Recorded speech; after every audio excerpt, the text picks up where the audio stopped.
And we are back for day 63 of the Storage 100 series. I'm Joe Downs with the Storage Moguls Mastermind. Okay, it's time.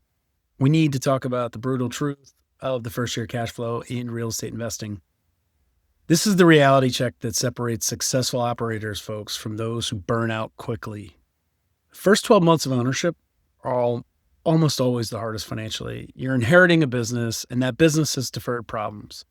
Your initial projections sometimes are best case scenario, not a guarantee. We typically see a significant difference between the pro forma model and the actual bank statements at the end of the year. This gap is where most investors lose their confidence and sometimes their capital. So to avoid this, we need to build a financial model that accounts for friction, not perfection. Your goal in year one is stabilization and survival, not maximizing returns. Think of the first year as the cost of admission to the real estate game. All right, let's dive into why those initial projections are often fantasy.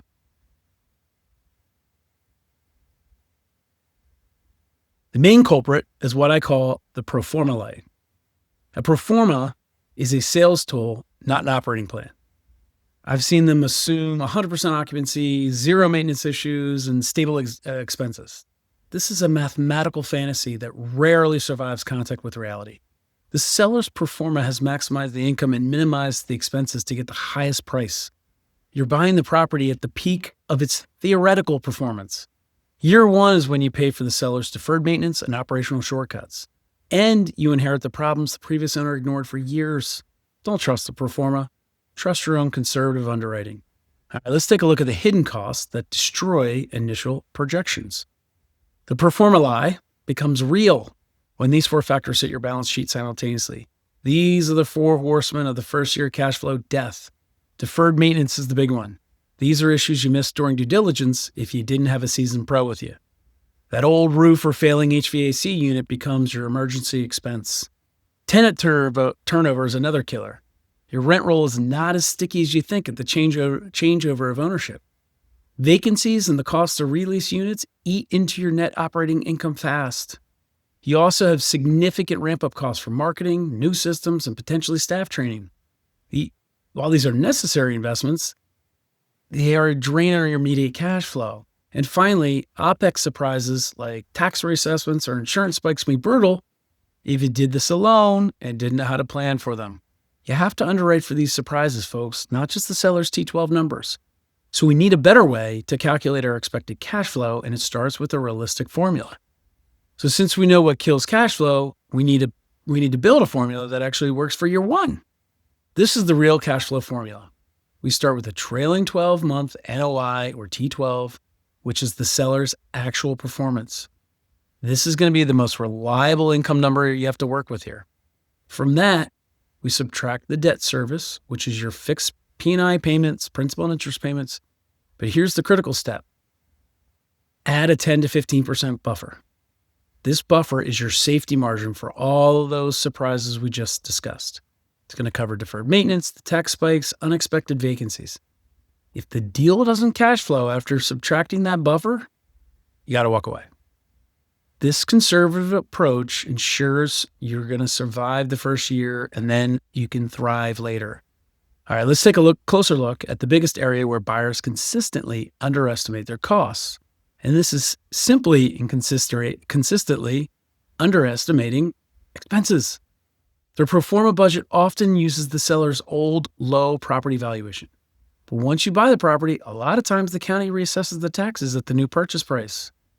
You might see a tax jump alone that can wipe out your entire projected cash flow. Insurance is another major surprise. The seller's quote is often outdated. Current market rates for commercial insurance are much higher than most buyers expect. And the standard 5% repair allowance is a joke if it's a Class C facility and you know you'll have deferred maintenance. You need to budget for the real cost of fixing the problems the seller left behind. Your underwriting must use current, verified quotes for taxes and insurance. And then there's the tenant turnover. Might be the single biggest killer of year one cash flow.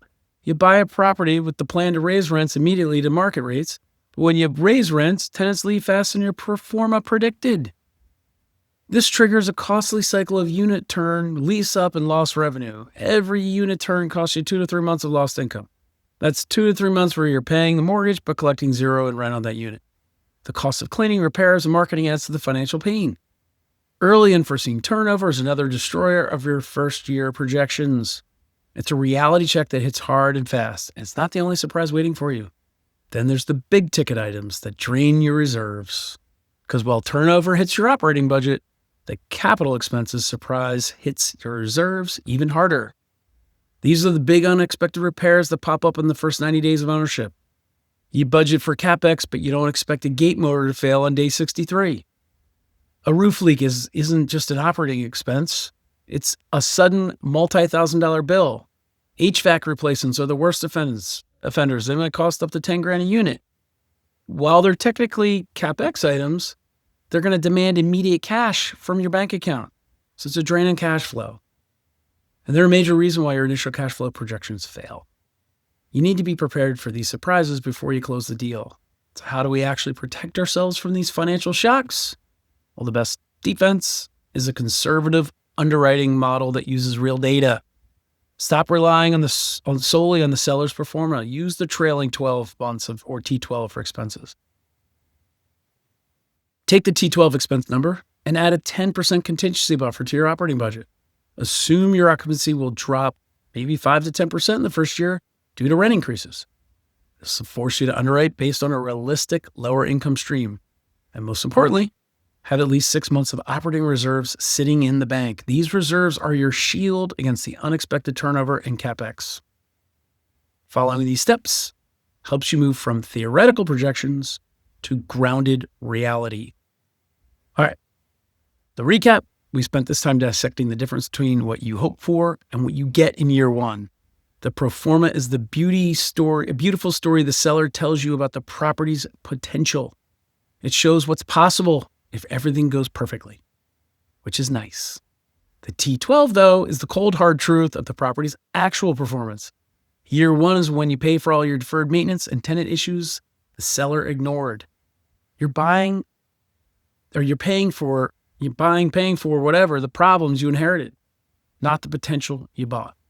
Embrace the T12 reality and underwrite conservatively. This mindset shift is the key to surviving and thriving in your first year. It's a simple but powerful thought that we need to share with others. All right, covered some tough lessons today about the reality of first-year cash flow.